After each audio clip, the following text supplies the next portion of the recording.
Así que de verdad os voy a pedir un grandísimo aplauso.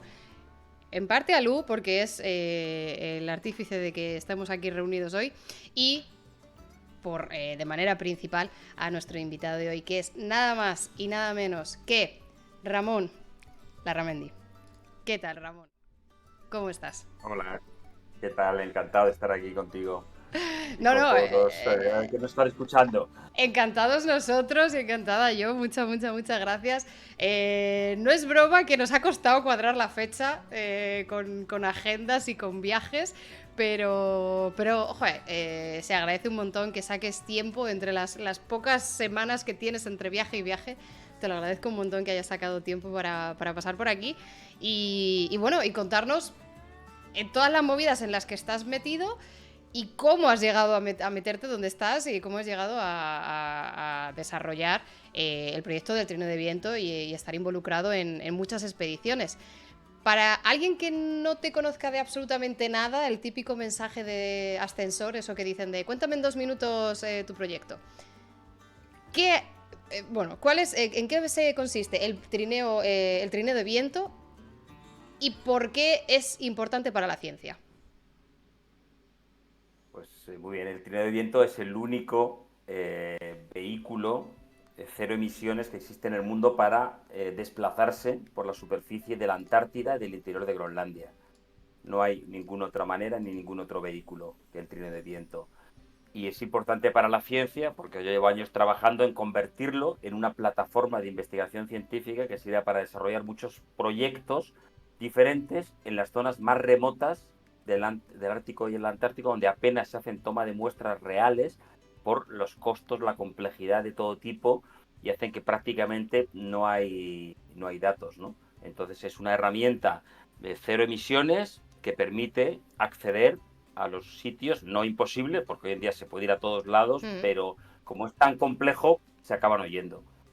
Claro, yo creo que es súper importante el point que haces de cero emisiones, porque lo estamos viendo también, quizás una comparativa similar sería todas estas misiones a la Luna, todas estas misiones a Marte, que son sitios inaccesibles, que tienen unos gastos increíbles y que obviamente se producen unas emisiones también bastante altas cada vez que se manda cualquier cosa, las muestras son muy preciadas, solamente hay unas pocas plazas o unos pocos países o asociaciones de investigación que pueden acceder ahí y parece que es como un lanzamiento único, en el caso de la Luna y Marte, en el que se apuesta todo, luego ya te quitas, te lavas las manos y esperas cruzar los dedos de que llegues. Y en este trino de viento, una de las cosas que me parece tan importantes, o desde fuera, una de las cosas que más me impactó, es que, como tú dices, es cero emisiones, el impacto es muchísimo más bajo en esas zonas cuyas muestras son igualmente preciadas, sobre todo porque se necesita conservar un poco que no haya, todas las contaminaciones, no solo para acceder allí, sino en todos otros procesos, y que verdaderamente no todo el mundo puede acceder allí, aunque exista el trineo de viento. ¿Cómo de accesible es para los equipos de investigación llegar allí? Yo en mi laboratorio digo, vale, yo quiero una muestra de Groenlandia. ¿Qué tengo que hacer para poder llegar allí? Bueno, dentro de esto es que hay, tanto Groenlandia como Antártida, hay muchas Groenlandias y muchas Antártidas, Ujú. que es importante matizar. Desde fuera todo es lo mismo, pero no es lo mismo todo, ni muchísimo menos. Vale. Es decir, está la costa de Groenlandia, que es un lugar accesible. Ajá. Hay zonas que son accesibles, igual que hay zonas de la Antártida que son bastante accesibles y fáciles de acceder, digamos, ¿no? Y luego están las zonas, es la gran plató, los grandes platós de Groenlandia y la Antártida, que son extensiones que están casi a 4.000 metros de altura, extensiones gigantescas con millones de kilómetros cuadrados, que son zonas muy lejanas y muy remotas, ¿no? Dentro de ambas áreas, tanto de Groenlandia como de la Antártida, dentro de los mismos plató, que ya es un sitio mucho más remoto que las zonas costeras accesibles, dentro de este alto plató también hay dos tipos de plató. En Groenlandia está, digamos, el plató sur, que está más, digamos, más cercano, donde hay, pues, digamos, helipuertos o sitios por los cuales uno se puede acceder en avión, y luego está el plató norte, que llamaríamos, que está muy lejos de los sitios logísticos más cercanos. De modo que cualquier operación eh, es extremadamente compleja, incluso con avión. Es decir, ya no te digo que vaya por superficie. Eso ni lo tengo ni lo pongo en el radar. Ok. Digamos, aún el avión es extremadamente complejo, ¿no? Y en la Antártida igual hay dos Antártidas continentales, la Antártida Occidental y la Antártida Oriental. Ninguna es fácil de acceder, es decir, la Antártida toda es increíblemente compleja, pero la Antártida Occidental es la zona donde están los mayores recursos, dentro de que apenas hay recursos, pero el mayor número de bases y la mayor la operativa logística está en la Antártida Occidental y, por tanto, el plató de la Antártida Occidental es un poquito más accesible. Pero está luego la Antártida Oriental, que es la masa principal de la Antártida. Cuando uno ve un mapa, que es algo absolutamente brutal, de 5.000 kilómetros por unos 2.000 kilómetros, para hacerse una idea simplemente, que es, las dimensiones son impresionantes. Entonces, esta es la zona que es tan complejo acceder ahí, incluso en avión, me refiero, ¿no? Ujú. Tienes que dejar depósitos para el avión de combustible, aviones previos, aviones especiales con esquí que no pueden mucha carga. Es decir, son operaciones muy complejas y muy costosas, ¿no?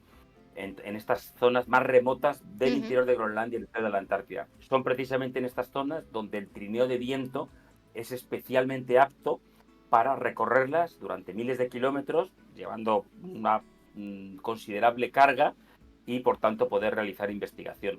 Porque una parte está acceder con avión, que ya es complejo, es decir, no, y luego es acceder por superficie. Por superficie es triplemente complejo.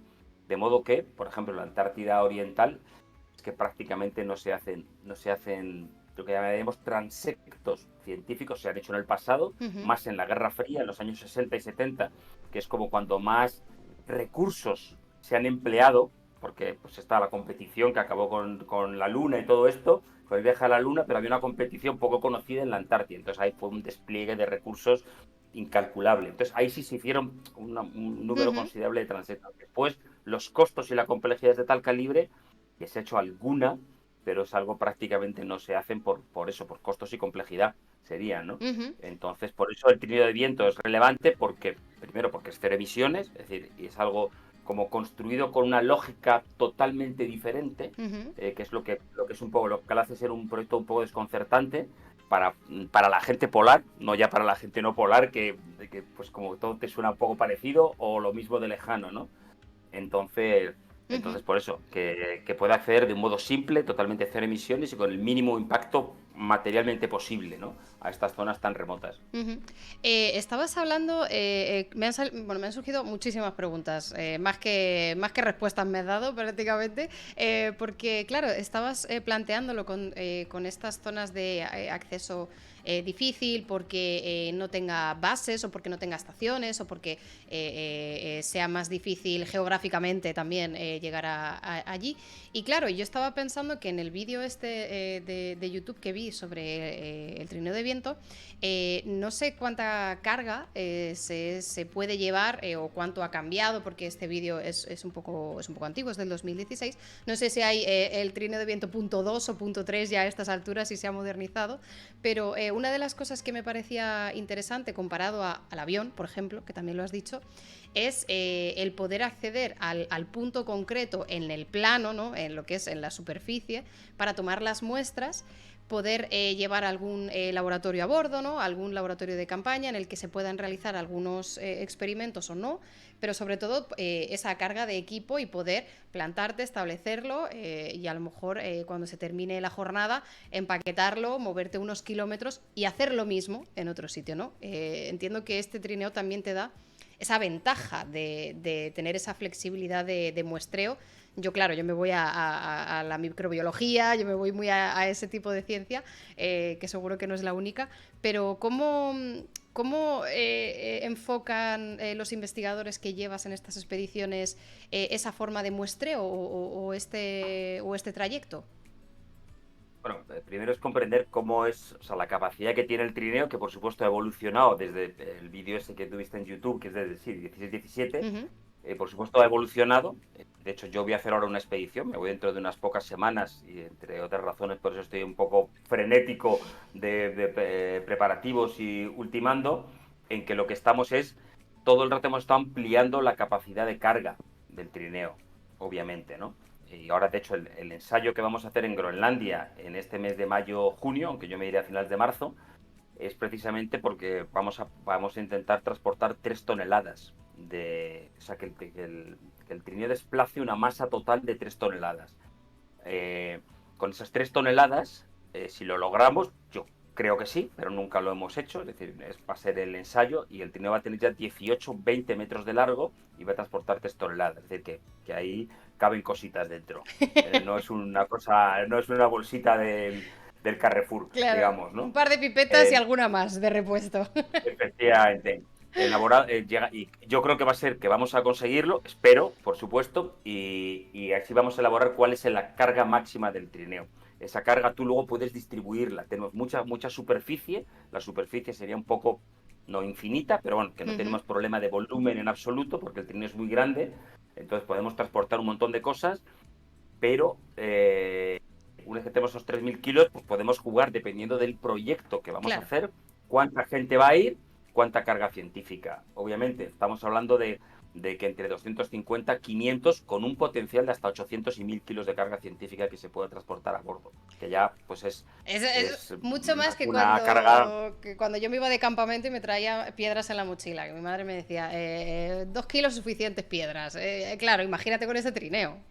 Unas pocas más. Pues igual, efectivamente, puedes llevar alguna piedra más o nieve en este caso, de hielo, piedras de hielo, un poquito. Y entonces, bueno, pues estamos jugando con la carga porque es crítico que tenga una cierta Ujú. capacidad de carga, obviamente, para poder realizar proyectos, ¿no? Entonces, por eso estamos trabajando en esta parte de técnica del trineo puro, de llegar al potencial último, porque el trineo de viento es algo que no se puede probar más que en una gran expedición. No se puede probar en ningún otro sitio. No hay manera de ensayar, no puedes hacer testeos que me voy aquí a Burgos y ensayo, nada. Entonces, eso es una pequeña complejidad, incluso yendo a Finlandia. Aunque vayas a Finlandia, no tiene que ser en los grandes platós. No es aun en un lago helado en el norte de Finlandia, no te sirve realmente para Ya. saber la utilidad, ¿no? Entonces, bueno, vamos a hacer este es un gran ensayo respecto a los traslados que te vas haciendo. Obviamente tiene una parte técnica dependiendo del viento, que lo tenemos que estudiar la ruta, o sea, hay cosas que se pueden hacer y cosas que no se pueden hacer, pero más o menos tenemos claro todo lo que se puede y cómo se puede hacer. Dentro de este rango, pues nosotros sí podemos desplazarnos de un punto a otro, entonces tú te vas desplazando y pues sí, no como un coche, porque por supuesto no es un coche, es un poco más inexacto, pero puedes llegar a punto exacto, de un punto exacto a otro punto exacto, siempre que esté en una ruta en la cual se haya estudiado previamente que es posible por las condiciones de los vientos predominantes, ¿no? Ujú. Entonces tú vas a un punto, haces ahí, haces el trabajo que tengas que hacer, vas a otro punto y te vas realmente desplazando por superficie y luego puedes hacer eso. Hay trabajos que son como intensivos, llamaríamos que te puede llevar un día o incluso 2 días completos de dedicación, y otros trabajos que son menos intensivos, sino que son monitorización continua, ¿no? En todo el Ujú. trayecto que vas a hacer, ¿no? O sea, cada proyecto es un poco diferente, ¿no? Y Entiendo. bueno, esto es algo que se está digamos, acabando de construir. Llevamos ya, esta va a ser la 12ª expedición del Trineo de Viento, pero bueno, su potencial científico todavía no ha sido explorado al máximo. Estamos todavía avanzando cada año en ese objetivo, ¿no? Ujú, ujú. Hay una persona en el chat que me ha hecho mucha gracia porque dice, yo trabajé en los datos de temperatura del aire del trineo con Nacho López Moreno en el 2017-2019, que de casualidad estaba entrando aquí en el directo, supongo que es una persona que sigue el canal de hace tiempo y te ha encontrado y ha dicho, hostia, pero si yo estuve por ahí, no sé si te suena, Pues, si lo hombre, por ubicas. supuesto que me suena, evidentemente, Nacho López, de hecho, esta mañana he estado intercambiando correos electrónicos con Nacho, o sea que sin ir más lejos, entonces no es que me suene, sino que le tengo totalmente presente. Oye, Sí. pues qué casualidad, un saludito, porque aquí pasan estas cosas, la verdad, más frecuente de lo que nos Encantado de habituamos. saludar a. Te quería preguntar, porque justo estabas hablando del estudio de los vientos de la zona y tal. Claro, me imagino que un estudio de la meteorología vamos, necesario por máxima, pero me imagino que luego también hay un margen de improvisación o de adaptarse a las condiciones del día que surjan o que no surjan, o si tienes unas etapas planeadas y por lo que sea, ya sea por tema de los vientos o por tema del propio equipo, por tema del propio experimento, tenéis que a lo mejor improvisar, cambiar la ruta.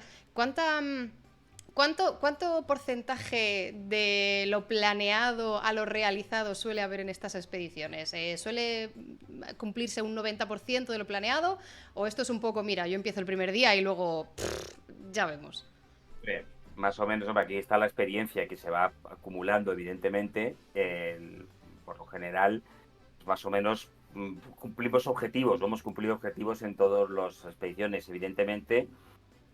Bueno, pues es complejo, es decir, cruzar la Antártida o cruzar Groenlandia, pues no es ir por la M30, ya te lo digo yo. O sea, que el tema tiene su complicación y es todo un mundo, ¿no? Ujú. El desplazamiento, todos los problemas que hay, pero vamos, en principio lo normal es que cumplamos, o sea, que cumplamos objetivos tal y como está preparado y que sea razonablemente predecible. Obviamente, con cada expedición, pues claro, la experiencia va siendo una experiencia acumulada que lo va haciendo más fiable, ¿no? Ujú. Y más... entonces, bueno, pues una cosa que se va construyendo poco a poco, pero por ahora, bueno, pues hemos cumplido objetivos, yo te diría que en todas las expediciones que hemos hecho. Bueno, oye, marca de confianza de la casa, ¿no? De decir, oye, mira, si hacemos la expedición, al menos, yo creo que eso da una seguridad.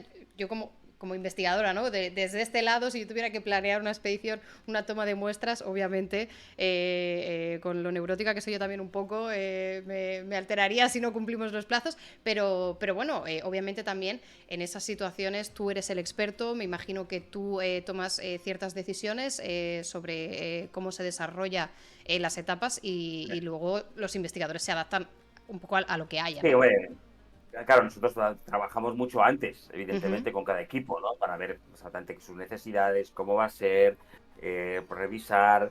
Obviamente, o sea, que tenemos mucha conversación ujú, para establecer que están claras las potencialidades del trineo y las limitaciones también. ujú. Entonces, tienen que estar muy claro para trabajar, ¿no? Y luego, pues obviamente, tenemos que nos expliquen, que nos hagan un protocolo, que nos hagan un vídeo. Si tenemos alguna duda, les llamamos por teléfono satélite, si hay cualquier tipo de duda que pueda Ya. surgir en la acción. Intentamos trabajarlo mucho para que quede muy, muy, muy claro y nosotros ya sabemos pues todas las cosas que pueden fallar, si hay elementos que pueden fallar, estar preparado para cualquier secuencia de fallos y obviamente siempre puede ocurrir, ¿no? Obviamente eso está claro, Ya. pero, pero es importante ese trabajo previo y esa comunicación extensa, no es que digamos que te entrego esto y tú ya te buscas la vida, pues no funciona así, cómo va el tema, ¿no? Y Claro. si algo fallase, pues aprenderíamos para la siguiente, ¿no? Evidentemente, el cómo hacerlo, pero por ahora la realidad es que yo creo que han salido razonablemente bien los proyectos, dentro que es una cosa, pues eso, que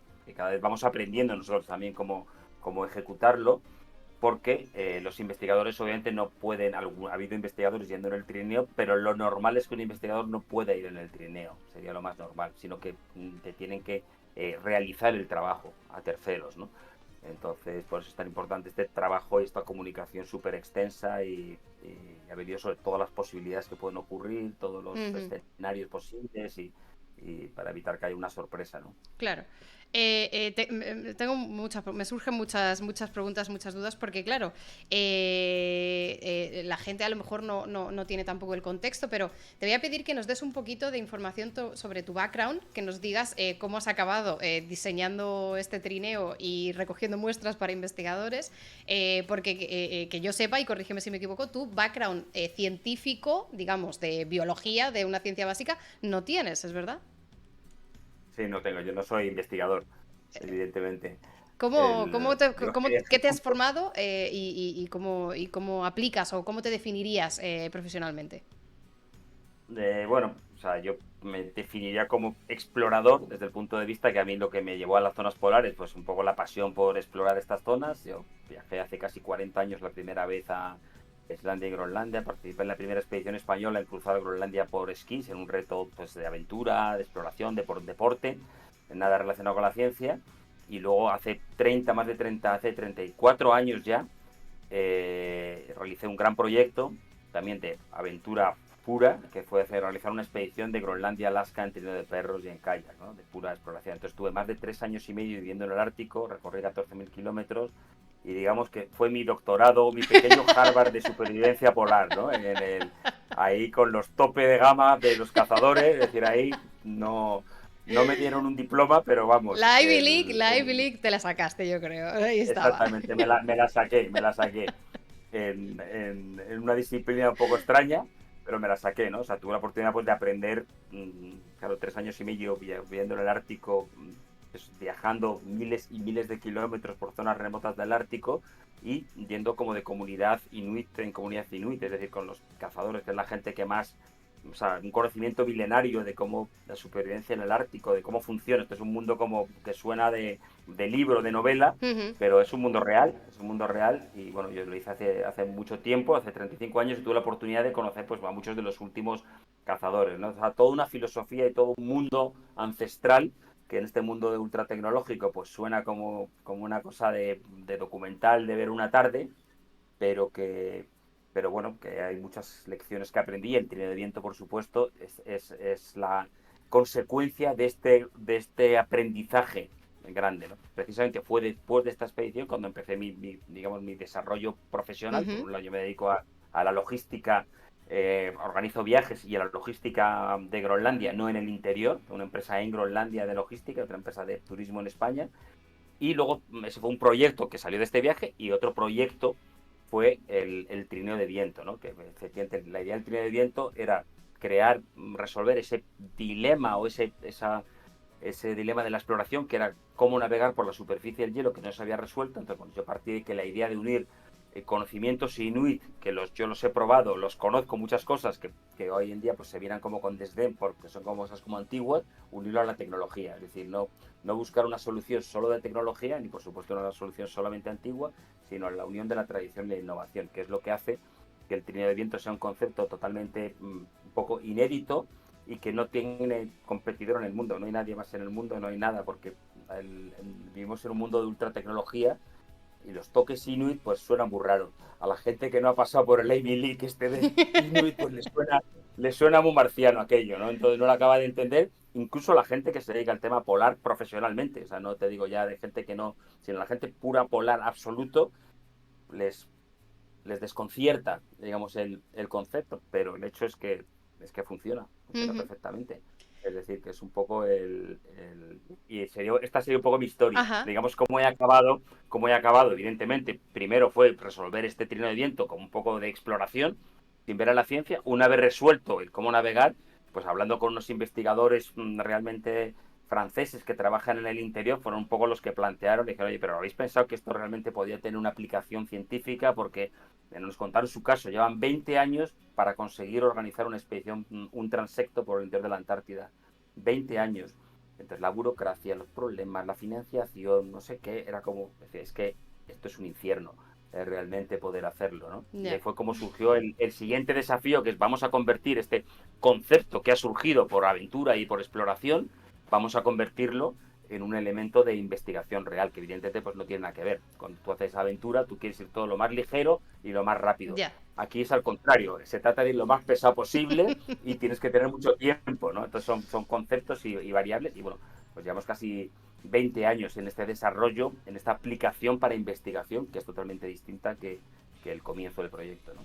Oye, me fascina porque no me puedo ni imaginar la cantidad de recuerdos o de situaciones curiosas que debiste acumular en esos 3 años aprendiendo a puro Ivy League Inuit. Y bueno, y la verdad es que tremendo éxito que pudieras consolidar y cristalizar ese aprendizaje junto con la tecnología en algo como el trineo de viento y barriendo para casa que al final llegue a la ciencia también, ¿no? Un poquito de ese éxito nos toque también, porque es verdad que hay mucha investigación muy importante que podemos realizar en estas zonas tan remotas. Cada 2 por 3 vemos noticias de que se están descongelando diferentes virus y bacterias del permafrost y que hay un montón de data que no se puede analizar en zonas mucho más accesibles que las que tú mencionas. Entonces me imagino la cantidad de muestras tan valiosas que se pueden sacar de allí y la cantidad de ciencia. Un poco para preguntarte también con el tema este de la investigación, en el mundo de la ciencia, el tema de escribir papers y los coautores es una movida muy política, muy seria.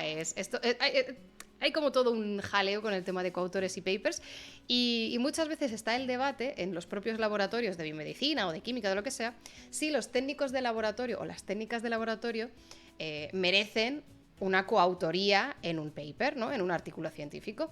Y hay como diferentes vertientes de opinión o diferentes debates, que obviamente depende del caso, pero un poco hay como una corriente que defiende que los técnicos de laboratorio sacan adelante y mantienen los laboratorios y que sin ellos sería imposible realizar la investigación. Y luego hay otro debate diciendo, bueno, esto es verdad, pero en realidad los técnicos no utilizan, no se van a aprovechar de esas coautorías porque su carrera no les hace. Y claro, yo me planteo en el caso en el que tuviera que hacer una expedición en el que tú tomaras las muestras y tú tendrías que ser primer autor de mi paper, casi más que yo, porque sin ti no hay proyecto. ¿Eres coautor de algún paper, Ramón? Soy coautor de varios papers, Bien, efectivamente. Vale. Lo soy. Claro, a mí este punto eso me pilla totalmente, vamos, lejos no, me pilla ni te cuento. Pero bueno, a uno le hace su pequeña ilusión obvio. el verse en algún paper. Ahí, Obvio, aunque obvio, o sea, no me afecta ni me es relevante para nada, obviamente, porque no estoy en eso y obviamente el mundo de los papers desde fuera, pero voy aprendiendo la complicación que tiene. Y por suerte, pues hay unos cuantos papers que han sido publicados de trabajos realizados en el Tiro de Viento, ¿no? Obvio, obvio. Me iba a ofender mucho si no estabas de coautor en algunos papers porque hay mucho politiqueo y hay mucha mala baba también en el tema de las coautorías y los papers.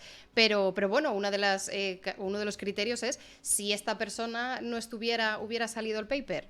Si la respuesta es no, tiene que ser coautor. Y claro, y con este ejemplo tan concreto que literal, sin tú haber desarrollado el trineo de viento y sin tú haber tomado las muestras en el caso necesario, no existiría paper, así que me alegro que seas coautor y bueno, aunque no tengas que pedir becas con papers, en tu currículum queda que siempre se agradece. Tengo otras preguntas así un poco generales, la estaba mencionando antes de darte paso, y es, ¿cuál es la temperatura mínima a la que has llegado que digas, mi tope está aquí, llegué a esta, pero no lo pasé tan mal como a lo mejor en otra situación? Porque no sé si ya llega un momento en el que ya te da igual menos 15 que menos 30, o a lo mejor tienes algún recuerdo especialmente malo de alguna temperatura que no fue tan mínima. ¿Qué rango de temperaturas gestionas? Bueno, o sea, yo la mínima a la que he estado, y que es un poco de los mínimas que suele haber en Ártico y Antártida, son menos 50, menos 51. Está en varias ocasiones. Que ya es una temperatura ya relevante, o sea que ya no está fácil. No está fácil estar a menos 50. O sea, ya es serio y realmente es duro y obviamente es peligroso, ¿no? Porque es muy, muy fácil congelarse esas temperaturas.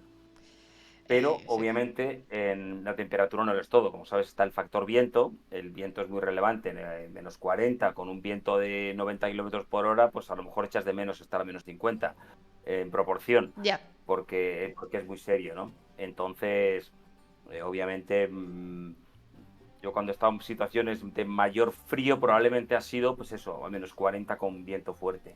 Ha estado, o sea, el otro viento, el otro frío es más intenso, es decir, tú lo notas la intensidad del frío, es decir, se nota la diferencia entre menos 40 y menos 50, no es lo mismo ni mucho menos, Uh-huh. pero el menos 40 con viento fuerte, yo, los momentos que he estado más próximos a una posible hipotermia o algo de ese estilo ha sido con menos 40 con viento fuerte, que realmente hace que sea, o sea, que realmente es que te está robando el poco calor, te lo roba, se te escapa aunque vayas bien abrigado, ¿no? Es muy difícil realmente mantenerlo. Dicen por el chat casi tan frío como en Burgos. Casi tan frío. Pero no llega, ¿eh? No llega, no llega. Tengo también otra pregunta así, un poco popurrí de preguntas de lo que es la expedición. Y es que, claro, obviamente yo no he viajado en trineo de viento, como era obvio y era de esperar. Pero no sé si la sensación se asemeja o no, para hacerme una idea y también para que la gente de chat se haga una idea, si quizás se asemeja a lo que sería navegar en mar, en agua abierto, o si no tiene nada que ver, es más parecido a esquiar. ¿Con qué lo compararías tú para que la gente se pueda hacer como una idea de cómo se siente? Es totalmente como navegar por el mar. Ah, vale. Yo pensé Totalmente. que De hecho, o sea, es diferente porque va tirado de una cometa y la cometa está a 300 sí. metros de distancia, lo cual pues es un poco desconcertante, pero muchas veces, claro, la superficie de la nieve tiene como olas de Ah, hielo, o sea, vale. tiene irregularidades que se ven como olas, y luego hay nieve, mucha nieve blanda, y el trineo va haciendo salpicaduras de nieve todo el rato, que se ven un poco las salpicaduras del agua, ¿no? Entonces, sin duda es como navegar, es como ir con un barco. Sería realmente lo mismo. O sea, bueno, es distinto Sí. porque tú vas Ujú, sobre sólido, sí. pero la sensación es la de navegar en un barco. Claro, es que yo por un momento dije, bueno, tiene que parecerse a navegar en el mar, pero me daba como más inestabilidad un agua que esas superficies de nieve, eh, eh, pero claro, no sé hasta qué punto esa nieve blandita, que también hace como un poco de vaivén, se pudiera asemejar. Pero lo que me flipa es la distancia a la que está la cometa. Porque eso sí que no sé, bueno, no sé si algún tipo de parapente o alguna cosa de estas pudiera también pudiera asemejarse a eso, pero ¿cómo gestionáis esa distancia de cometa? ¿Cómo se maniobra? ¿Qué complejidad tiene desplazarte con este tipo de sistema?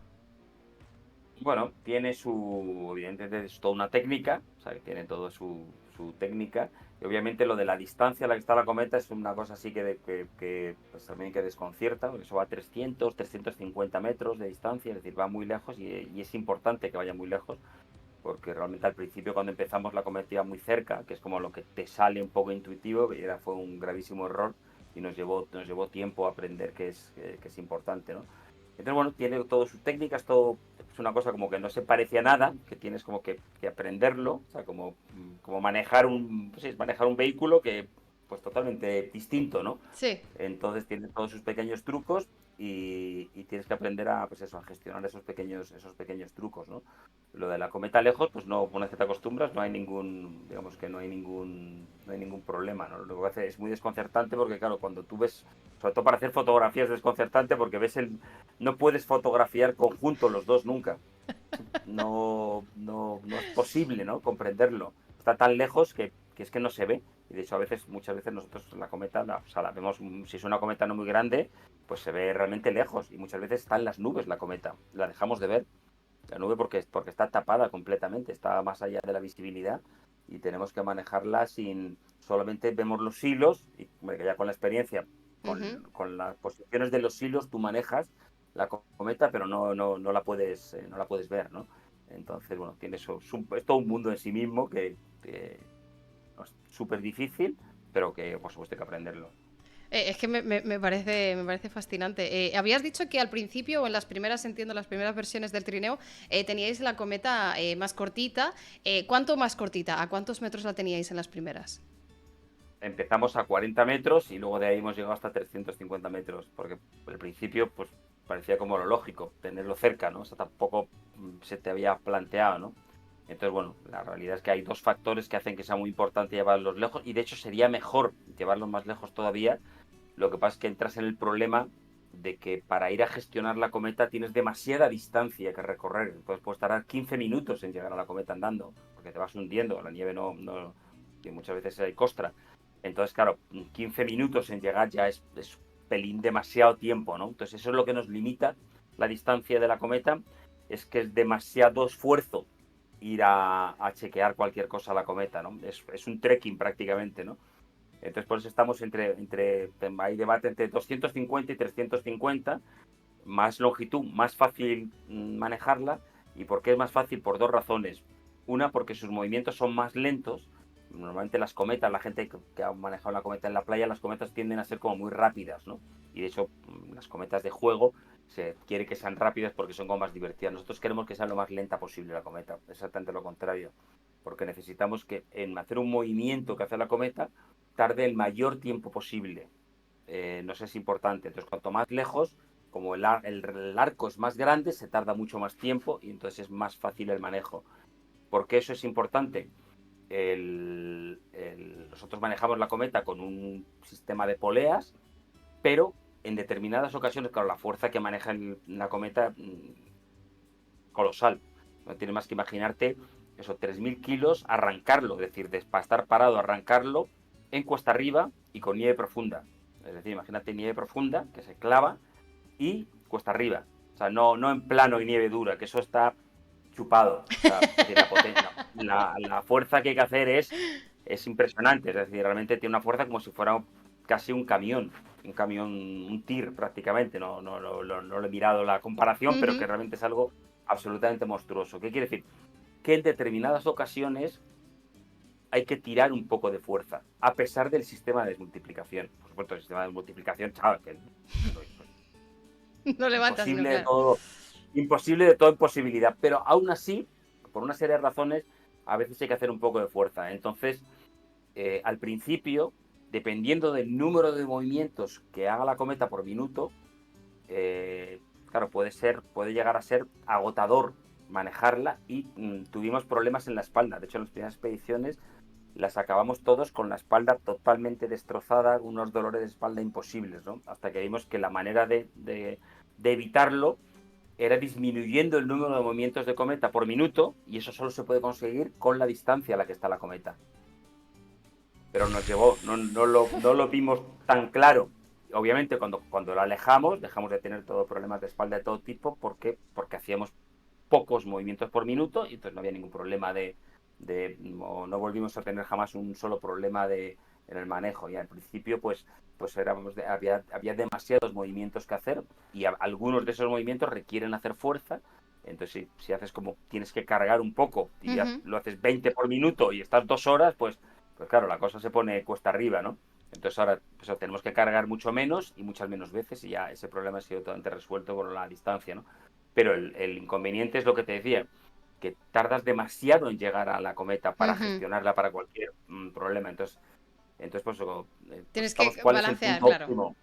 Exactamente, estamos balanceando y ahora estamos un poco entre 250, 300, 350, ¿no? Estamos ahí todavía acabando de tener claro qué punto es el óptimo. No el mejor para nada, pero el mejor para las dos cosas, el óptimo entre ambas, ¿no?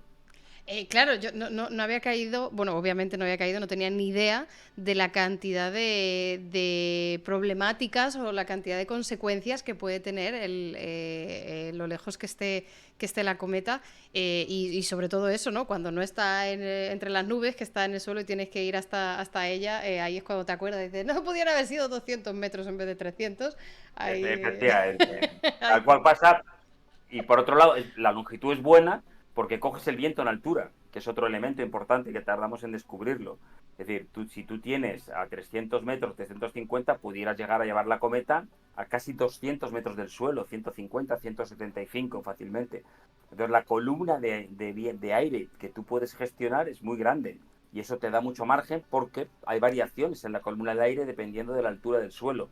Entonces nos ha ocurrido, pues, muchas veces nos ocurre que en superficie hay calma total, cero viento, y arriba hay viento y vamos navegándonos en un sitio en que hay cero viento, ¿no?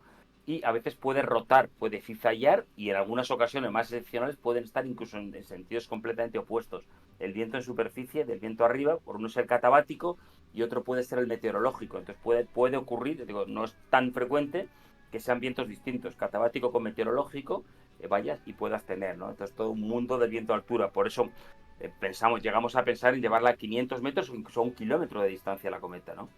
Entonces, y de hecho 1 kilómetro sería óptimo, pero tenemos el problema hay que andar 1 kilómetro. de que, claro, de que es muy ingestionable, ¿no? O por ahora no tenemos la manera de gestionar, aunque puede que lo tengamos, o sea que que todo esto vamos avanzando. Porque bueno, pues por ejemplo este año queremos introducir una pequeña mini motito eléctrica, para algo un poco eléctrico, que nos permite hacer pequeñas distancias en un momento dado que tú puedas recorrer este kilómetro de un modo fácil en 3 minutos, pues cambia, porque entonces 1 kilómetro se puede convertir en una distancia fácil de gestionar, ¿no? Lo Ya. más fácil de gestionar. Entonces, bueno, estamos todavía evolucionando, evidentemente, en cada viaje, mucho ensayo y error y mucho probar nuevas ideas y nuevos conceptos, ¿no? Estabas hablando y me surgen dos dudas. Bueno, una reflexión, y es que una de las diferencias de navegar en mar es que en el mar la del ver el viento, aquí a lo mejor no te funciona, porque si hay vientos diferentes, la del dedo para ver por dónde sopla no te funcionaría, y con los guantes menos aún. Y luego la otra duda que me surge, porque claro, O sea, seguro que tienes obviamente una explicación, pero y que no, o sea, y que tú puedas recoger el hilo de esa cometa para no tener que desplazarte esos 300 metros a hacer cualquier cosa, y si y el que la vayas soltando poquito a poco como la típica cometa, eso no funcionaría. Efectivamente, ese es el concepto normal, pero cuando se cuenta el problema es la solución, pero es demasiado complejo. No No, se no, podría. lo hemos intentado todo de hacer así. No, no hay.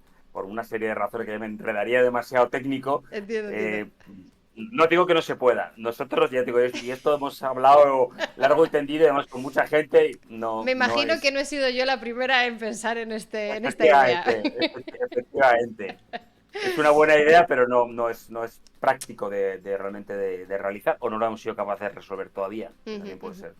Preguntaba precisamente mi padre en el chat que cuánto has dicho que la distancia a la cometa pues estaba eso, entre 200 300 estabais en ello, pero ¿cuánto mide la tela de la cometa? O sea, ¿qué tamaño tiene la propia cometa?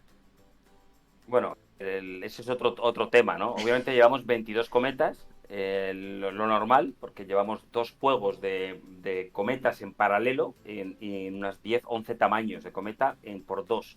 Sería un poco el tamaño. Lo llevamos por dos porque el trineo está pensado para poder separarse en dos trineos independientes. Es Ujú. decir, tú podrías con un trineo hacer dos trineos e ir uno a 100 kilómetros de distancia del otro, perfectamente. Eso era ningún problema. Entonces llevamos todo en paralelo, ¿no? Y también sirve de redundancia. Obviamente se rompe uno, pues tienes otra cometa del mismo tamaño, ¿no? Entonces, el tamaño más pequeño que hemos utilizado es el de 5 metros cuadrados, sería, que es muy, muy poquito y puede transportar una carga impresionante para cuando realmente hay condiciones tormentosas, muy tormentosas.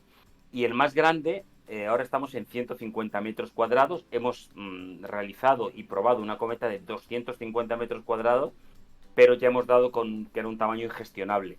Por eso que estamos un poco como el trineo, tratando de ver los límites en los que se mueve, ¿no? Los límites de viento que se puede utilizar, los límites de peso que es capaz de transportar, los límites de tamaño de cometa y por tanto de potencia que realmente es físicamente gestionable. Yo pienso que probablemente una de 180 pueda ser todavía gestionable, pero 250 ya era ingestionable, era inmanejable totalmente. No, o sea, bueno, tendríamos que dedicar mucho a resolver cómo gestionar los 250 metros, ¿no? Pero no, por ahora lo hemos parado temporalmente el gestionar, y bueno, 150 es un tamaño muy potente. 150 tiene una potencia absolutamente impresionante. Necesitas que haya un viento muy suave, porque si no aquello tira demasiado, ¿no? Ujú. Mira, justamente hay una pregunta en el chat de Tadorn que pregunta que qué velocidades puedes llegar a alcanzar. Bueno, velocidades puedes llevar a alcanzar muchas, ¿no? Obviamente te la marca la velocidad del viento bastante. Ujú. La velocidad, nuestra velocidad máxima que hemos registrado en el GPS, que lo hemos realmente registrado, han sido 54 kilómetros por hora. Pero es demasiado rápido. O sea, obviamente, de hecho, nuestro objetivo es siempre no ir demasiado rápido. O sea, la Ya. experiencia nos ha mostrado que la velocidad ideal está entre 10 y 15 kilómetros por hora, pero continuado. Es decir, que con eso si tú avanzas a 10-15 kilómetros por hora y le sacas 20 horas al día, ya te has hecho 200 kilómetros, que es una monstruosidad. Claro, Mientras que porque yendo. perdona, es que, claro, 20 horas al día porque vais tomando turnos para gestionar la cometa y porque en el trineo, o sea, puedes estar ahí, o sea, es como un Bueno, el coche, entre trineo, claro, comillas. que es interno, efectivamente, es un barco, no es un coche, es Ya. un barco de Ujú. vela. En un barco de vela funciona 24 horas. Nosotros no estamos 24 horas, pero le sacamos 18, 20 horas al día, porque hacemos dos rotaciones. Es decir, como nos estructuramos normalmente hacemos 6 horas digamos, de parada, porque hay que derretir nieve, y luego, claro, el trineo hace unos traqueteos impresionantes, es decir, porque no hay una buena amortiguación. Es decir, que si la nieve es un poco dura, aquello se mueve, ¿no? Por eso es importante también ir un poco despacio para que no haya demasiados impactos porque son incómodos, ¿no? Ujú. Mientras que si vas rápido, los impactos son tan potentes que al final llega un momento en que son demasiado, no Ya. puedes soportarlos, ¿no? Mientras que 10 por hora ni te enteras, porque sube y baja plácidamente. Y 15, y pudiera llegar a 20 si la nieve es muy blanda, ¿no? O sea, realmente es la textura de la nieve es la que te marca la velocidad como tal, ¿no? Entonces, bueno, pues este es un poco entonces nosotros nos organizamos en 2 rotaciones. Vamos normalmente de 6, podemos ir 4, 6 u 8 personas que vamos a ir ahora en esta expedición de mayo. Vamos a ir 8, nunca hemos ido tanta gente. Entonces, y en la Antártida hemos ido 4. Con 2 personas se puede manejar a la vez el trineo. Entonces hay 2 personas que están manejando el trineo y 2 que están durmiendo o intentando dormir, por ser más explícito, ¿no? Y entonces están descansando. Entonces nosotros gestionamos, tenemos 6 horas comunes en que estamos todo el equipo común, pues para, pues eso, derretir nieve, estar relajado, cocinar, preparar cosas, anotar, o sea, un poco de, como Ujú. decía, calma, y luego 2 turnos de 9 horas. Cada equipo tiene 9 horas de trabajo, ¿no? De ese modo sacamos 18 horas operativas de funcionamiento al día. Es lo que llegamos a sacar y se mantiene en el tiempo. Esas 18 horas las puedes emplear para navegar, para hacer investigación o para reparar el trineo o si no hay que hacer, pues estás esperando a que comience el viento o esperar a que comience el viento, lo que sea, ¿no? Pero hay Ujú. 18 horas en que hay un equipo de gente trabajando centrado, ¿no? Y que está fresco y centrado. Entonces, de ese modo, bueno, pues 18 horas son muchas horas Ya. al día, se le puede sacar mucho juego, ¿no? Y eso también es importante, pues, para la ciencia, ¿no? Evidentemente, tú tienes que hacer cosas, pero tienes mucho tiempo también, hay mucho tiempo para trabajar y para hacer cosas. Y si vamos 6, ahora que es 8, que yo creo que puede que nunca lleguemos a repetir esto de 8, pero bueno, que lo queremos probar el límite, un poco el límite superior, pues claro, 4 personas a la vez hay 4 personas disponibles trabajando durante 18 horas al día. Es mucho, ¿eh? Es Sacaste, decir, claro, lo que decías que en estos casos, pues eso, tampoco te interesa necesariamente ir más rápido si el trabajo que tienes que hacer en esas horas es desplazarte lo suficiente para tomar las siguientes muestras o procesar o lo que sea, porque te sí, cunde el día. sí. Claro, el día te puede cundir mucho y luego que tú quieres ir suave para que, porque las probabilidades de que se rompa el trineo son más grandes, o sea, todo Ujú. sufre mucho más, entonces pues quieres también cuidarlo y luego también es más para los que están descansando, es mucho mejor si va a 10 o 12. O Ya, sea, el que va conduciendo va relajado, el que va durmiendo puede dormir y el trineo sufre menos, ¿no? Entonces es claro. mucho más, es la manera adecuada. Cuando vas muy rápido es imposible dormir completamente y la tensión es enorme y además el trineo se puede romper. Entonces lo probamos los 54 kilómetros por hora y probablemente se pudiera coger más, pero ya tendríamos como que prepararnos para como batir el récord. Vamos a hacer una operativa solo para batir un récord de velocidad que yo creo que probablemente se pueda coger 60 hasta 70 kilómetros por hora. Pero tendríamos que preparar un prototipo para batir el récord. O sea, un trineo solo para eso y un equipo únicamente centrado en ese objetivo. Bueno, ese más Es lo que de tipo explorador, ¿no? Ese sí que sería un proyecto a full exploración.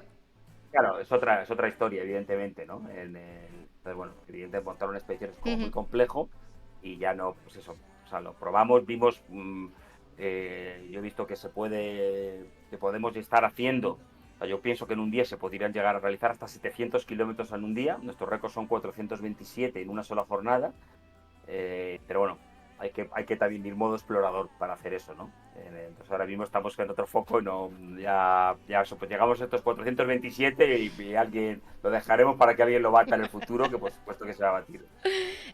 Tengo muchas preguntas, Ramón, la verdad. Lo que nos puedas contar de esta expedición que ahora estabas diciendo que estaban unas semanas en mayo, es una expedición de investigación. No sé si nos puedes contar con quién estáis colaborando, sin entrar en detalles que no puedas decirnos. Bueno, o sea, realmente para este es un año, digamos, importante para el Tiro de Viento.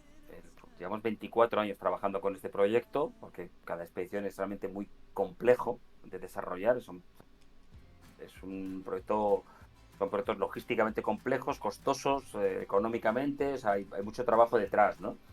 Entonces, pues no es fácil, ¿no? Entonces ahora vamos a hacer una expedición en mayo, que yo digamos, la considero la última expedición como de probar los límites del trineo. Por eso es lo que nuestro foco de esta expedición es realmente llevar estos 3.000 kilos. Para a Ujú. partir de ahí ya tenemos como todos los límites de vientos, de tamaños, de cometa, de peso, de carga, ya los tendremos ensayados, ¿no? Ujú. Entonces la última, digamos que el objetivo último de esta expedición es explorar los límites últimos de carga, su potencial de carga último, ¿no? Vamos a llevar 4 proyectos de investigación. va a ser un proyecto, el proyecto Microver Polar de la Universidad Autónoma de Madrid. Vamos a colaborar con el Instituto del Cambio Climático de la Universidad de Maine en Estados Unidos. También vamos a trabajar con un proyecto, vamos a trabajar también con Nacho Moreno. Por eso he estado yo esta mañana hablando, sin ir más lejos, precisamente porque va a colaborar también en este proyecto. Y también con un proyecto italiano, ¿no? De investigadores italianos, ¿no? Van a ser 4 proyectos en diversos campos diferentes, pero esta expedición la consideramos que es una expedición de que nuestro foco es más técnico, digamos, ¿no? Pero porque necesitamos antes como del despliegue final de utilidad científica, todos hemos ido como avanzando, ¿no? En noviembre esperamos, no está 100% confirmado, pero es muy probable que hagamos una expedición, una travesía de la Antártida también puramente científica, esta, ¿no? Entonces en esta sí será absolutamente, el foco va a ser únicamente la ciencia y todavía está por ver cuántos proyectos de investigación van a haber, pero pues va a ser una expedición puramente científica porque el proyecto Trineo de Viento, bueno, ha sido de alguna manera incorporado al programa Polar Español como otra infraestructura de investigación, ¿no? Entonces, sí, bueno, depende de los presupuestos generales del Estado que se tienen que aprobar este año y, bueno, no es un tema súper evidente que eso ocurra, pero bueno, pensemos que sí. Y entonces eso va a ser una expedición total de investigación, mientras que la de ahora vamos a hacer investigación, pero nuestro foco va a ser explorar los límites técnicos del trineo, ¿no? Entiendo. Antes de desplegar al 100% la parte como va a ser en la Antártida, o el año que viene queremos volver a cruzar Groenlandia, pero ya está con foco. El foco va a ser 100%, digamos, científico, porque entendemos que ya los límites técnicos van a estar acotados, totalmente claros, acotados, exactamente, ¿no? Que es un poco lo que nos falta en esta. Yo tengo una duda seguramente muy absurda y muy básica, y además lo ha mencionado también Lu por ahí. No hay otro trineo de viento. No hay otro trineo de viento. Vale. Ya nos has dicho al principio la cantidad de complicaciones para llegar a ciertos sitios, incluso en avión. No sé si esto no se acepta entre exploradores, pero ¿qué pasa si se rompe algo y hay que ir a rescatar? No digo que corráis peligro, pero hay que ir a llevaros un recambio de algo. Al contrario, si tiene que ir un avión es porque corremos peligro. Si no, a priori nos tenemos que gestionar. Y aquí es donde está el modo este Inuit, que digo del Ivy League Inuit, porque obviamente la filosofía Inuit es que tú tienes que ser capaz de reparar todo lo que te ocurre en el trineo. O sea, no es planteable. No es planteable oye, teletrineo, ¿me puedes venir aquí que me echen una mano? ¿Me viene alguien? Claro, pues no, eso no ¿dónde estás? ¿Te hago señales con el móvil? No. Efectivamente, eso no es planteable. Entonces, bueno, por eso todo está diseñado y todo el concepto del trineo, precisamente por lo que es superior el diseño Inuit del trineo, es porque el concepto básico que a mucha gente le cuesta entenderlo, porque es superior a un concepto de Kevlar de ultra alta tecnología. Yo me he cansado de hablar con ingenieros. Muy fácil, porque aunque se rompieran todas y cada una de las cientos de partes del trineo, nosotros seríamos capaces de recomponer otro trineo con los cientos de partes rotas del trineo. Aunque todas las piezas del trineo se rompan, el 100% de las piezas, aún así podríamos continuar. Mientras que tú en un trineo de Kevlar, tipo un trimarán, pon que se te rompa por 100 sitios. No digo ya por uno, por 100. Chao. Ya. Finito. Ya. No tienes nada que hacer. Es decir, se supone que no se va a romper porque es la bomba, porque vale. ¿Sí? Pero eso lo sabemos, no va a romper, no va a ocurrir nunca. Vale. El Titanic no se va a hundir porque es el mejor barco del mundo. Eso es perfecto. Mientras que esto es más realista. Esto es decir, las cosas se pueden romper, entonces todo está diseñado precisamente, primero, para que haya fusibles, un montón de fusibles, que sea increíblemente fácil fácil de reparar. Es decir, ese es el diseño. Por eso, en el mundo polar hay una máxima, que quienes realmente ha estado saben que todo tiene que ser construido con la mayor simplicidad posible. Es decir, ¿por qué? Porque tú estás solo. Ya. Medio de la Antártida a 40 bajo cero. Chao. Es lo que hay. Entonces, todo lo que sea complejidad, sí, fantástico. Cuando te deje de funcionar a 40 bajo cero y a 1500 kilómetros de la persona más cercana, me cuentas lo fantástico que es esa cosa que tiene una pinta tan maravillosa, ¿no? Y la realidad es que las cosas pasan, es decir, las cosas se rompen y hay problemas técnicos constantes, ¿no? En la última gran transecto antártico que hicieron Noruega y Estados Unidos, nada menos, bueno, evidentemente se les estropearon uno de sus grandes convoys, lo tuvieron que dejar de un año para el año siguiente, tuvieron que transportarlo todo en avión, tuvo un sobrecosto. El sobrecosto solo para llevar las piezas sería como el presupuesto de dos No. travesías en trineo de viento a la Antártida. Solo el sobrecosto. Más, es decir, eso pasa. Ya, Esas cosas pasan. No es una cosa que sea remota y lejana, ¿no? Entonces, precisamente esto está construido porque la simplicidad es clave. Nosotros queremos la complejidad, digamos, en la tecnología que va encima del trineo, pero la simplicidad inuit en el propio trineo es totalmente superior. O sea, ya está, puedo hablar con cualquier ingeniero que me cuente cualquier idea fantástica. Lo siento, es superior. No tiene, ya, ya, ya. porque es muy real, es muy real. Todo está diseñado, primero flexa, está lleno de miles de fusibles para que las piezas, muchas piezas que se vayan rompiendo, primero el fusible, y luego, si todo eso no hubiera sido suficiente, tú puedes recomponerlo con el 100% de las piezas rotas, cosa que nos ocurrió en la primera travesía a la Antártida. Este concepto, ¿Cómo? O como sea, eso es... Claro, porque yo tengo una mente, como tú estás diciendo, muy poco inuit y muy de, y si se rompe, ¿quién va a arreglaros la movida o a rescataros? Pero cuando como me estás diciendo de que, bueno, la filosofía inuit es que seas capaz de recomponerlo, incluso qué tal, yo me imagino que a lo mejor se te rompe una y pues ya le pones el parche, le pones cinta aislante y aún, ¿no? Pero ¿cuántas se te bueno, rompen mira, o cuántas puedes arreglar? O sea, en la primera travesía de la Antártida, el que hicimos en 2005, y que realmente, digamos, desde el punto de vista geográfico, es el mayor logro geográfico de exploración, porque, bueno, fuimos la primera navegación a través del continente. Que no se había nunca navegado a través del continente y fue la primera navegación. O sea, que fue digamos, un logro geográfico, ¿no? Pero nosotros hemos ensayado en Groenlandia. Es un poco largo de contar, pero la superficie de Groenlandia es mucho más plana porque hace más calor. El sol incide con mayor potencia, entonces en verano derrite la superficie. Eso quiere decir que cuando se forman estas olas de hielo que se llaman sastrugi, son más blandas en general. Es decir, la superficie es más blanda en Groenlandia porque hace más calor, es más cálido. En Antártida estás a casi 4.000 metros de altura, en una superficie muchísimo más al sur, digamos, la temperatura es, para que te hagas una idea, en esa primera expedición, en pleno verano, en el corazón del verano, el día más cálido hizo -27, el instante más cálido en 62 días. El día ya de estar tomando, vamos, sacar el traje de baño, ponerte ahí a la tomar el cubata cervecita. y tal cual, tal cual. O sea, en fin, el nivel es bastante... Pero eso, ¿qué influye? Eso influye en que la nieve, el hielo, el viento sopla sin descanso y nunca derrite. Entonces va endureciendo. Es decir, la superficie es increíblemente dura. Es como hielo, ¿no? Entonces eso hace que nosotros habíamos diseñado el trineo con las condiciones de Groenlandia y nos faltaba esa experiencia. Pero el concepto ya era ese, el concepto era Inuit, que es que tú tienes que ser capaz de reparar todas las piezas. Claro, nunca pensamos hasta qué punto iba a ser real. Claro. Cuando llegamos, Take your word. O eh, sea, te voy a hacer estas exactamente, palabras. tal cual. Cuando empezamos la travesía, a pocos cientos de kilómetros, hicimos 4.500 a través de la Antártida, 4.500 kilómetros, es decir, que no estamos hablando de un paseíto, es casi cruzar el Atlántico. ¿Qué pasó? A los primeros 500 kilómetros ya rompimos una cantidad bestial de piezas del trineo, porque no lo teníamos diseñado y dimensionado para la dureza de las condiciones. Ya está, no pecamos, cometimos ese error por inexperiencia, ¿no? Entonces, de repente, pues prácticamente se nos rompieron, prácticamente, no diré que el 100% de las piezas, pero bueno, 50 sí, 50% de las piezas del trineo.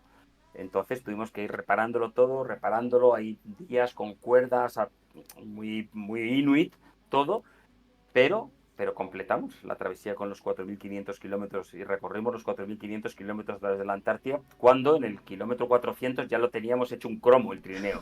O sea, Vale, eh, vale. O sea, en- me quedo pero, muchísimo más tranquila. No necesitáis avión de lo rescate logramos. ni de coña.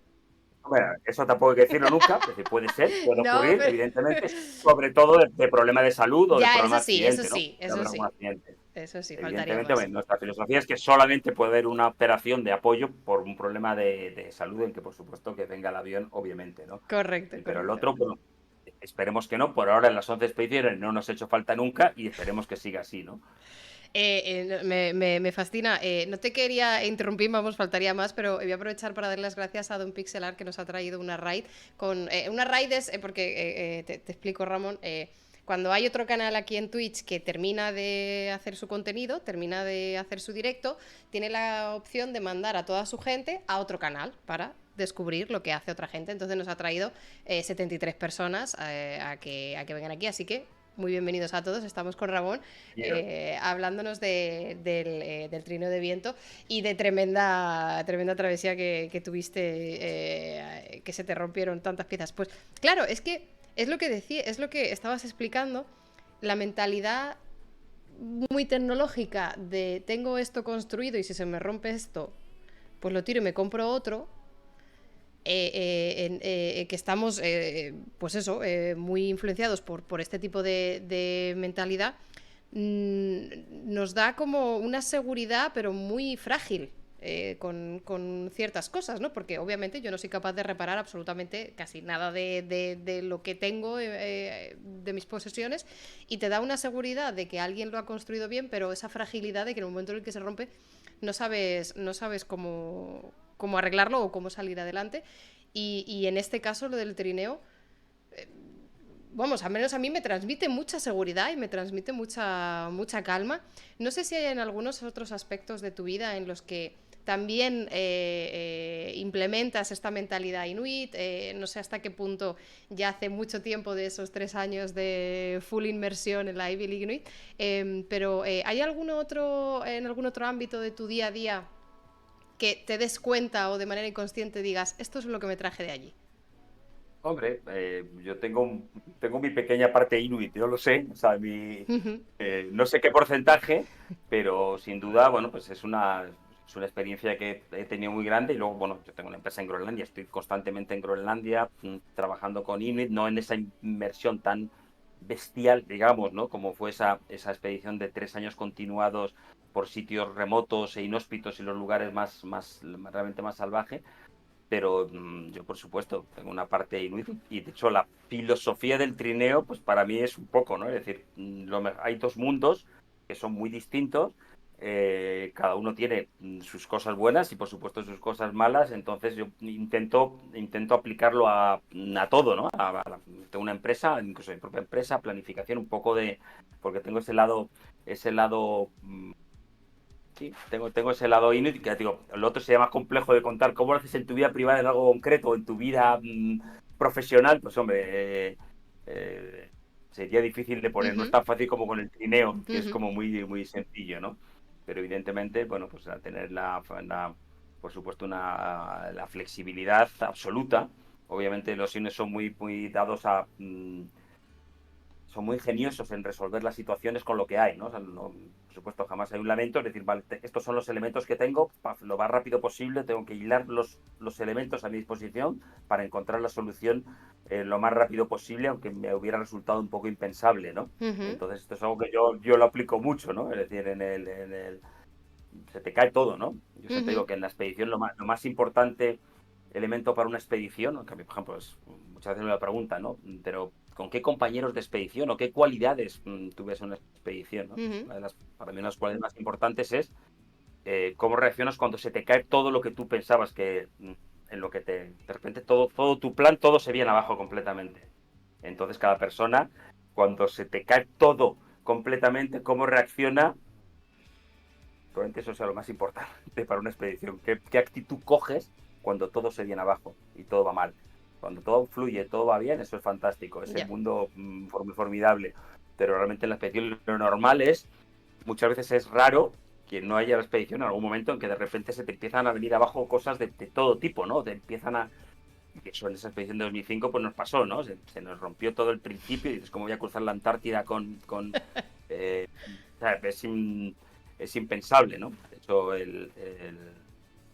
entonces, bueno, pues esa capacidad sería un Ujú, poco un elemento inuit y los indios son muy, muy, esas habilidades de la supervivencia, digamos, ¿no? Por supuesto, en su entorno, que ujú. son conocidos el increíble ingenio para resolver situaciones que realmente parecen muy complejas, pues hombre, yo creo que un poquito se me ha quedado de eso, ¿no? y Ujú, realmente ujú. creo que es una habilidad bastante útil. Desde luego, hay un lema que nosotros teníamos mucho aquí en el canal, sobre todo al principio, cuando época COVID, que era la de no paniquear, cosa que no siempre es fácil, o cosa que no todo el mundo es capaz de No, hacer, el no paniquear, no todo el mundo puede lidiar con ello. Y ahora los jóvenes tienen una expresión que es resolver, que es como pues eso, el decir, resolvió, tal persona resolvió, es como hizo lo que tenía que hacer para salir adelante, quizás no está perfecto, quizás no era la manera más óptima, pero resolvió y salió adelante, entonces quizás vale. hay un poco, es una de las cualidades que en estas expediciones te podría servir. Y para la vida cotidiana, porque También, al final, 100%. efectivamente, no te hace falta ir a una expedición para que eso te sea totalmente útil. Vamos, en el día a día ya es práctico, en el día ya te resulta útil, a una escala distinta, pero Desde es una luego, buena cualidad. desde luego. Tengo otra pregunta así, un poco general. ¿Cuál es, porque claro, si a lo mejor te hubiera preguntado antes de que me contaras la historia, ¿cuál fue uno de los momentos más críticos o los momentos en los que dijiste, ay, mierda, ¿cómo salimos de esto? Quizás me hubieras contado esa expedición. Pero ¿cuál fue el recuerdo más bonito de más de sensación de se te llena el pecho de ilusión o de alegría? Porque estaba, cuando contabas que no puedes testear esto, ni siquiera en Burgos, aunque haga más frío que la Antártida, la primera vez que pruebas el trineo es in situ, ¿no? Es allí, es en campo, o sea, es en nieve. ¿Fue esa quizás una de las experiencias más bonitas que conservas, uno de los recuerdos más bonitos, o para nada? Fue más Bueno, tenso que pues otra acá cosa. cada expedición, evidentemente, tiene sus altos y sus bajos, o sea, también como la vida misma, o sea, tiene sus momentos de euforia, ¿no? De repente, cuando estás navegando, hace un sol precioso que está ahí, te da de lado y está la luz del atardecer, con el sol vas surcando la nieve y te vas a las salpicaduras de nieve completamente a una velocidad, de un modo fácil, pues eso es pues te inflas, ¿no? Completamente cuando está ese caso. Obviamente cuando está la tormenta que está soplando, la cometa se te ha medio perdido y estás buscándola en medio de una ventisca a 40 bajo cero con un viento de 80 metros por hora, pues estás un poco de Ya. bajón, ¿no? Evidentemente va viendo sus momentos cumbre y sus momentos valles y bueno, cada viaje tiene su punto. Obviamente en esa primera expedición pues fue especialmente porque, claro, realmente era como la primera vez, ¿no? En un sitio Ujú. realmente totalmente desconocido, que no hay información. Entonces, bueno, o sea, pero fue cuando lo conseguimos completar, digamos, los últimos días de travesía, probablemente fueron una de las experiencias más potentes porque para nosotros saliéramos de la Antártida, la logística antártida es muy compleja, nos tenían que recuperar un helicóptero de un rompehielos ruso. Es decir, entonces el helicóptero, el rompehielos ruso de 350 metros de eslora y 300 personas a bordo, pasaba por la zona de la Antártida y tenía un helicóptero a bordo. Entonces nosotros teníamos que llegar por tierra hasta el punto para que estar en rango de que nos cogiera su helicóptero. Y entonces fueron ahí, después de llevábamos 60 días de travesía, es decir, que Uf. ya estábamos un poquito curtido el trineo, vamos, daba miedo verlo, o sea, era de pánico, de viernes 13 se queda en un juego de niños, en la pinta que tenía el trineo. Entonces ahí tuvimos como 2 jornadas de ir a toda velocidad, a una velocidad absolutamente impresionante con el trineo que siempre nos iba descomponiendo tal que avanzábamos y probablemente eso es uno de los momentos, estos cumbres, en lograrlo finalmente, ¿no? Llegar a las coordenadas efectivamente donde te puede rescatar el avión, el barco que no van a, claro, no van a parar el barco para esperarte. Chao, o sea, un Ya. barco de 350 metros de eslora, pues si encaja, encaja, y si no encaja, pues bye bye. Ya Ya. pasa a plan B porque no hay, ¿no? Entonces, bueno, obviamente esa fue la culminación de toda esa travesía en que todo estaba roto desde el principio, en que todo parecía perdido desde el principio, completamente, pero efectivamente este modo Inuit de, bueno, vale, bien, calmo, vamos a ir resolviendo poco a poco y vamos a ir saliendo de cada problema de uno en uno. Ujú. Entonces, bueno, pues eso evidentemente fue un momento cumbre, ¿no? Completamente. Pero bueno, ha habido muchos momentos cumbre. En cada expedición tiene el suyo, pero ese fue especial.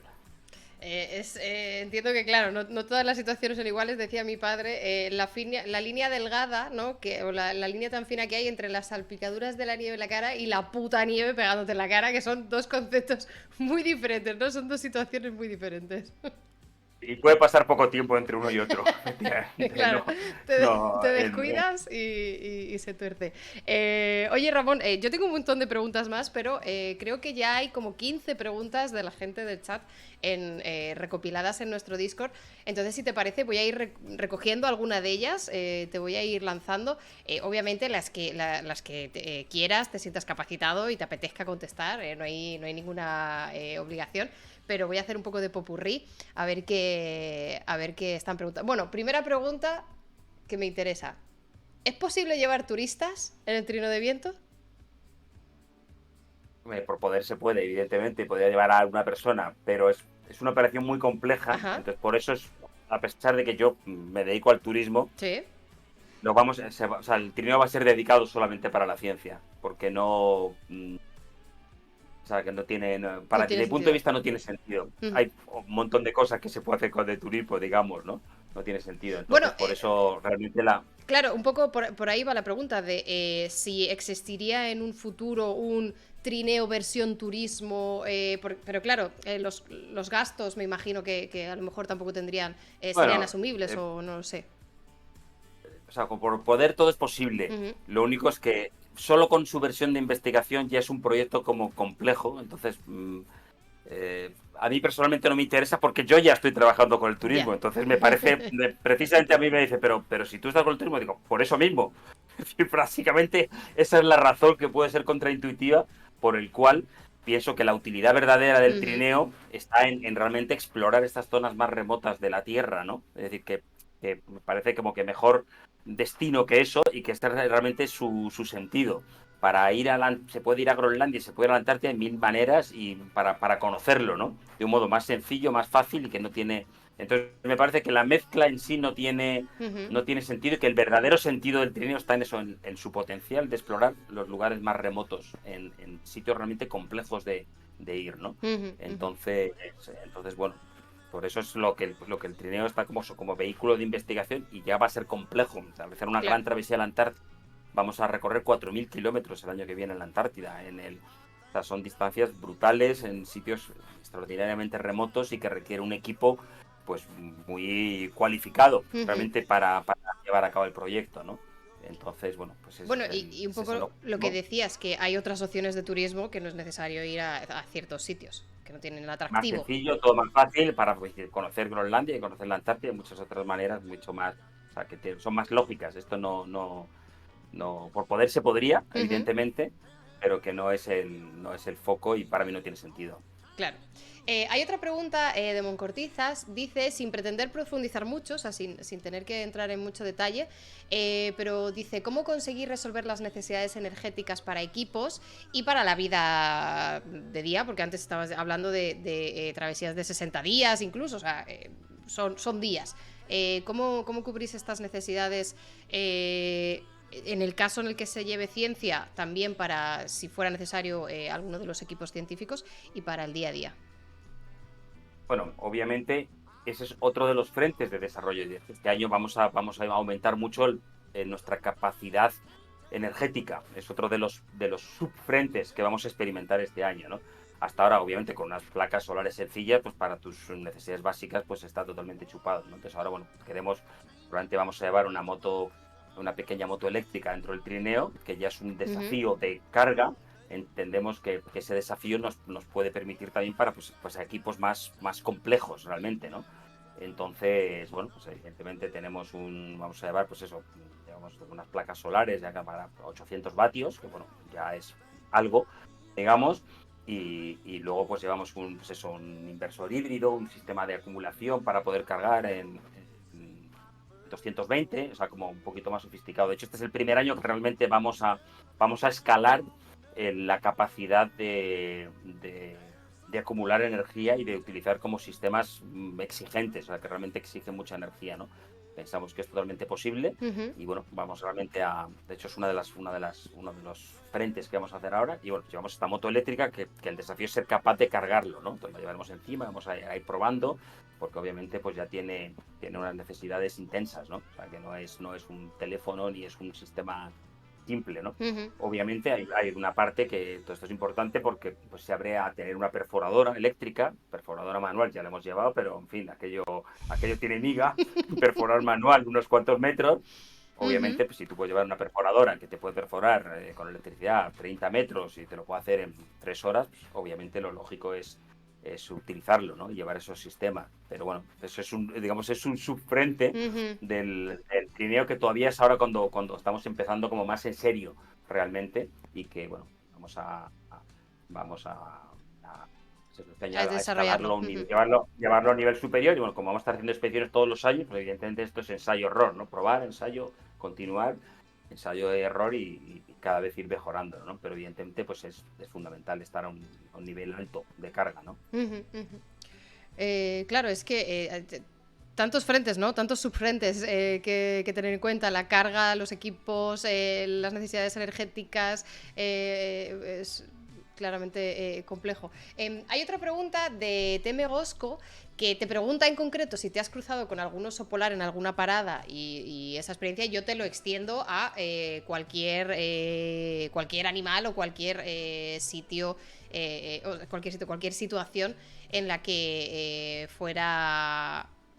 Bueno, supongo que tú ya muy experimentado, pero a lo mejor no todos con los que ibas en la expedición tenían muy claro cómo reaccionar o cómo no reaccionar. ¿Cuál ha sido alguna situación que digas, mira, Bueno, esta me ah, flipó?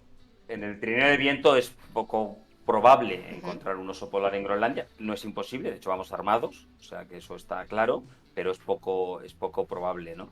De hecho no nos hemos encontrado con ningún oso polar, pero en una de las bases que visitamos, al año siguiente llegó un oso polar. O sea, decir que por poder pueden. Ujú. Los osos polares son capaces de cruzar el casquete polar de Groenlandia.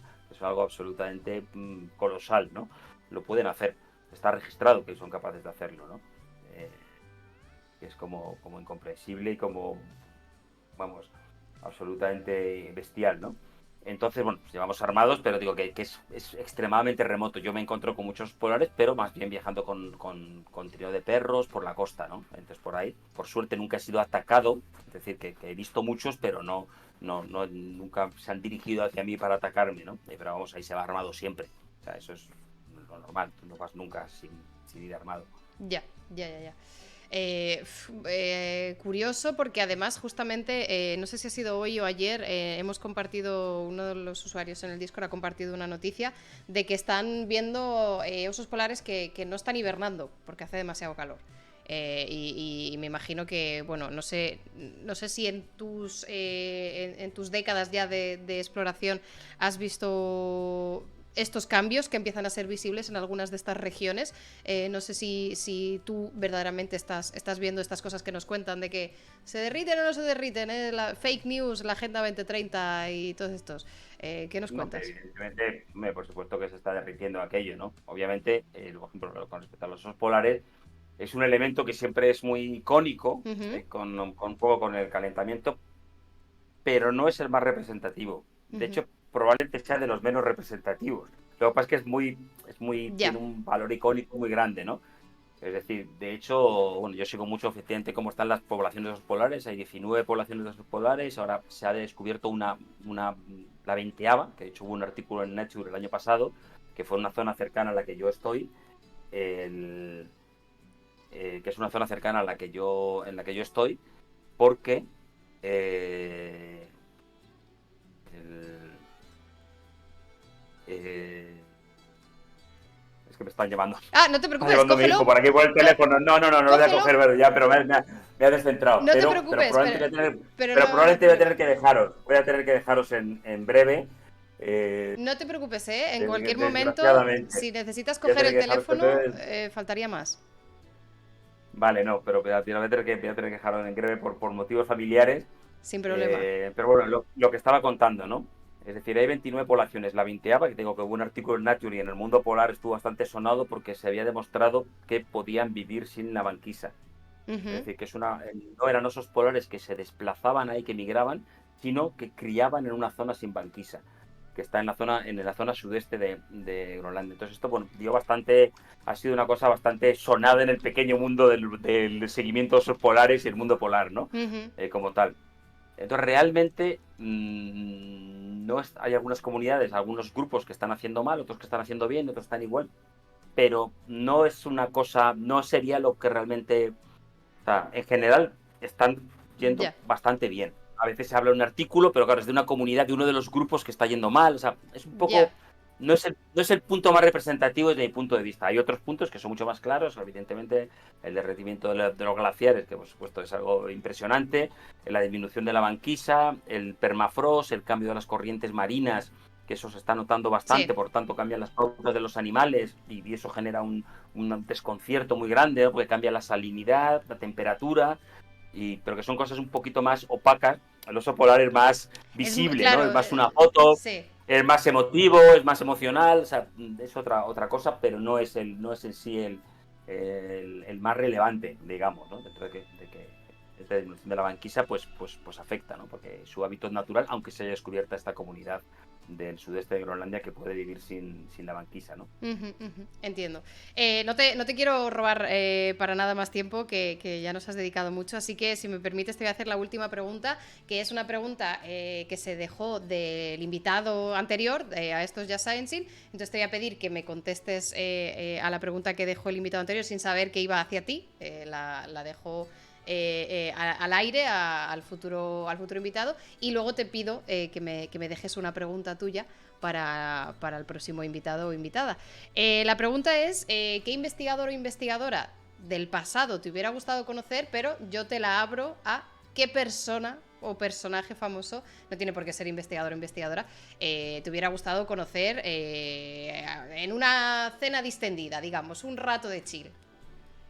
Pues mira, a mí el investigador, un poco polar también, pero no únicamente polar, hubiera sido Alfred Wegener. Ok, me lo El, Alfred, apunto. sí, Alfred Wegener, porque, bueno, además de su teoría evidente de la deriva continental famosa, Ujú, tú sabes que cuando murió Alfred Wegener no estaba reconocida, ni mucho menos su ujú. teoría, y además murió en una expedición de exploración en Groenlandia, murió en el casquete polar de Ah, Groenlandia. sí. Sí, es una historia muy poco conocida, porque él precisamente estaba investigando el clima de Groenlandia y su importancia para el clima en Europa. Planteó el realizar la primera base en el interior de Hibernada, en el interior de Groenlandia, muy cerca de por donde yo he pasado, muy cerca de la base, ¿no? Entonces, se encontraron que cuando iba a tener lugar la hibernada, había un par de miembros de la expedición tuvieron congelaciones y no tenían que haber bajado, en fin, se montaron problemas de todo tipo y al final él tuvo que intentar llegar a la costa para que tuvieran provisiones suficientes los que se quedaron a la hibernada y en el viaje de vuelta desapareció, bueno, murió y él y su compañero, ¿no? Entonces, bueno, a mí siempre me ha parecido habría muchos, pero bueno, Ujú. bueno, una persona especialmente interesante que me hubiera gustado. Oye, pues aquí queda contestada, y si quieres dejar una pregunta para la siguiente persona, no tiene que ser de ciencia, puede ser la pregunta, no sé, ¿qué no puedes vivir, o sea, con qué no puedes vivir sin tener? O da igual, cualquier pregunta que quieras para el siguiente invitado. Buena.